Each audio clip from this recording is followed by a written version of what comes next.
What is up, everybody? Random Random Man here, aka RRM, bringing you another rapid movie review, aka RMR, and it is for Twisters. Now, the plot of this disaster film follows a retired storm chaser slash meteorologist who is persuaded to return to Oklahoma to work with a new team and new technologies. Daisy Edgar-Jones is that aforementioned lead who is given some backstory in the opening sequence as to why she stepped out of the game but is now back into it. And I thought she made for a formidable presence here in anchoring the movie all together with what she's trying to do in going back and chasing after tornadoes. Anthony Ramos plays an old friend slash former partner who gets her back to Oklahoma to do all of this with his own team of modern storm chasers, and I thought he did very well. And then the last of the three big players is Glenn Powell as another storm chaser who leads his own more scrappy team with a large YouTube following. After seeing him in Top Gun Maverick a couple of years ago, and then just this year with Hitman, I am convinced that he can do little wrong with his winning smile and the charm he exudes all across this film. And there's more to his character than what looks to be a smug exterior. Now, this is a standalone sequel to 1996's Twister, which I watched for the first time a few days ago to prepare for this, and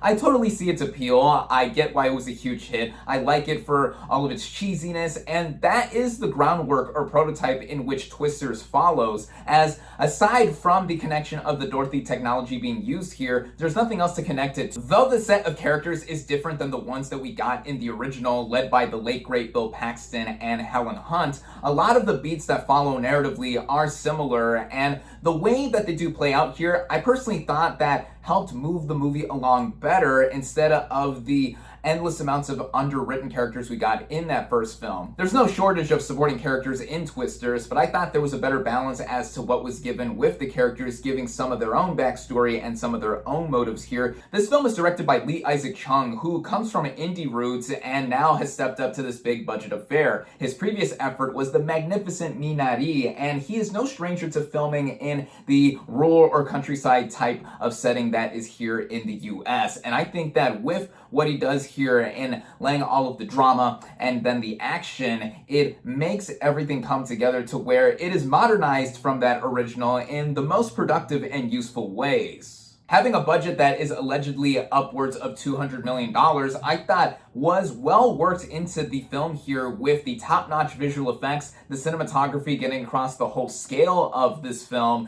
and then just seeing all of the chaos ensue when all of these storms are either being chased after or the characters are literally in the thick of it. The music also helped out here too, whether it's the original score by Benjamin Wallfish or the copious amounts of country music that is used here. And if you know me personally, country music is my least favorite genre of music. That I can excuse in it being used to the further feel of this movie across its just about 2-hour running time, which I thought was well paced throughout. The movie does get across how there's so much damage and catastrophe associated on the humanistic side, with natural disasters being no joke, and with the first film trying to see the characters further studying them, here we have these characters trying to find a way to diffuse them. And even though this isn't the deepest thing in the world and a lot of this is for pure entertainment, I think the film does have a handle in what it is going for. I will even go as far as to say that I preferred this standalone sequel to the 1996 original, as it has